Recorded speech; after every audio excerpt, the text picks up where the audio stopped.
बच्चों, आज हम आपके वसंत पाठ्य पुस्तक पाठ 15 के नीलकंठ का पठन करने वाले हैं।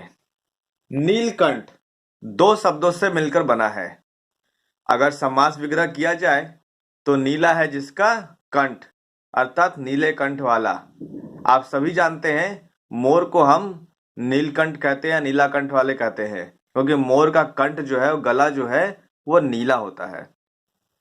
लेखिका महादेवी वर्मा से तो आप सभी परिचित होंगे, क्योंकि इसके पहले कई कहानियां आपने पढ़ रखी है। महादेवी वर्मा आधुनिक काल की एक बहुत अच्छी कवित्री रही हैं, जिनकी भाषा अत्यंत सरल है। आइए हम पाठ में देखते हैं क्या कहती है वह नीलकंठ के बारे में। उस दिन एक अतिथि को स्टेशन पहुंचाकर मैं लौट रही थी कि चिड़ियों और खरगोशों की दुकान का ध्यान आ गया और मैंने ड्राइवर को उसी ओर चलने का आदेश दिया। बड़े मियाँ चिड़िया वाले की दुकान के निकट पहुंचते ही उन्होंने सड़क पर आकर ड्राइवर को रुकने का संकेत दिया। मेरे कोई प्रश्न करने से पहले ही उन्होंने कहना आरंभ किया, सलाम गुरुजी।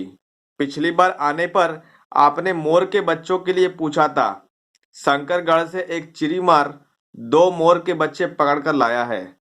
एक मोर है और एक मोरनी। आप पाल लें, मोर के पंजों से दवा बनती है। सो ऐसे ही लोग खरीदने आए थे। आखिर मेरे सीने में भी तो इंसान का दिल है। मारने के लिए ऐसी मासूम चिड़ियों को कैसे दे दूं? टालने के लिए मैंने कह दिया गुरुजी ने मंगवाए हैं।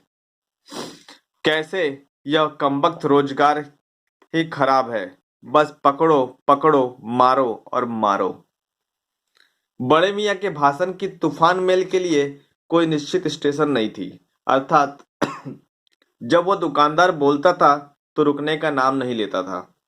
सुनने वाला थक कर जहां रोक दे वहीं स्टेशन मान लिया जाता था। जहां कस्टमर्स या कोई खरीदार उन्हें रुकने के लिए कह दिया जाए वही हम स्टेशन मान लेते थे। इस तथ्य से परिचित होने के कारण ही मैंने बीच में उन्हें रोककर पूछा, मोर के बच्चे कहाँ हैं? बड़े मियाँ के हाथ संकेत के अनुसरण करते हुए, अर्थात जिस तरफ वह दिखाए उस तरफ मेरी दृष्टि एक तार के छोटे से पिंजरे तक पहुंची, जिसमें तीतरों के समान अर्थात छोटे छोटे बच्चों के समान दो बच्चे बैठे थे।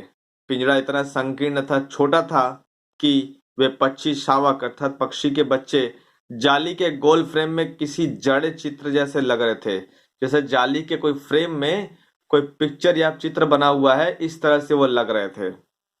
मेरे निरीक्षण के साथ साथ बड़े मियाँ का भाषण मेल चली जा रही थी। ईमान कसम गुरुजी, श्रीमान ने मुझसे इस मोर के जोड़े के नगद 30 रुपए लिए हैं। 12 कहाँ? जरा भाई जरा सोच तो, अभी इसमें मोर की कोई खासियत भी नहीं है कि तू इतनी बड़ी कीमत ही मांगने चला। पर वह मुंजी क्यों मर सुनने लगा, अर्थात वह आदमी क्यों सुनने लगा। आपका ख्याल करके अक्षता पछता कर देना ही पड़ा। अब आप जो मुनासिब समझे अर्थात जो उचित समझे, अस्तु अर्थात मुझे 30 चिड़ीमार के नाम के और 5 बड़े मियाँ के ईमान को देकर जब मैंने वह छोटा पिंजड़ा कार में रखा, तब मानो वह जाली के चौखटे का चित्र जीवित हो गया। दोनों पक्षी के शावकों के छटपटाने से लगता था मानो पिंजड़ा ही सजीव और उड़ने योग्य हो गया है। घर पहुंचने पर सब कहने लगे, तीतर है, मोर कहकर ठग लिया। कदाचित अनेक बार ठगे जाने के कारण ही ठगे जाने की बात छिड़ जाने की दुर्बलता बन गई थी। अप्रसन्न होकर मैंने कहा, मोर के क्या सुरखाप के पर लगे होते हैं? है तो पक्षी ही। चिढ़ा दिया जाने के कारण ही संभवतः उन दोनों पक्षियों के प्रति मेरे व्यवहार और यत्न में कुछ विशेषता आ गई। पहले अपने पढ़ने के लिए कमरे में उसका पिंजरा रखकर उसका दरवाजा खोला। फिर 2 कटोरों में सत्तू की छोटी छोटी गोलियां और पानी रखा। वे दोनों चूहेदानी जैसे पिंजरे से बाहर निकलकर कमरे में मानो खो गए। कभी मेज के नीचे घुस गए तो कभी अलमारी के पीछे। अंत में इस लुका छिपी से थक कर उन्होंने मेरे रद्दी कागजों की टोकरी को अपने नए बसेरे का गौरव प्रदान किया, अर्थात जो डस्टबिन, जो कूड़ेदान जिसमें मैं अपने रद्दी कागज रखती थी टेबल के बगल में, वह कूड़ेदान ही उनका घर के रूप में उन्होंने चुना। किन्होंने? उस मोर के बच्चे ने। 2-4 दिन वे इसी प्रकार दिन में इधर-उधर गुप्तवास करते और रात में रद्दी की टोकरी में प्रकट होते।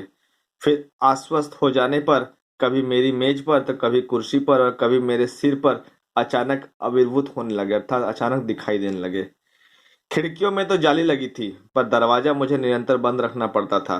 खुला रहने का चित्रा चित्रा मेरी बिल्ली अर्थात महादेवी वर्मा की बिल्ली का नाम चित्रा है, इन नवागंतुकों का पता लगा सकती थी और तब उसके साथ शोध का क्या परिणाम होता यह अनुमान करना कठिन नहीं है। अर्थात बिल्ली अगर देख लेती तो उन्हें मारकर खा लेती। वैसे वह चूहों पर भी आक्रमण नहीं करती, परंतु यहाँ तो सर्वथा अपरिचित पक्षियों का अनधिकार चेष्टा का प्रश्न था। उसके लिए दरवाजा बंद रहे और ये दोनों उसकी दृष्टि से ऐरे गहरे मेरी मेज को अपना सिंहासन बना ले, यह स्थिति चित्रा जैसी अभिमानी मर्जानी के लिए असहाय कहीं नहीं जाएगी। बच्चे, आज हम यहीं तक करेंगे। इसके बाद आगे का पार्ट हम अगले वीडियो में देखेंगे। धन्यवाद।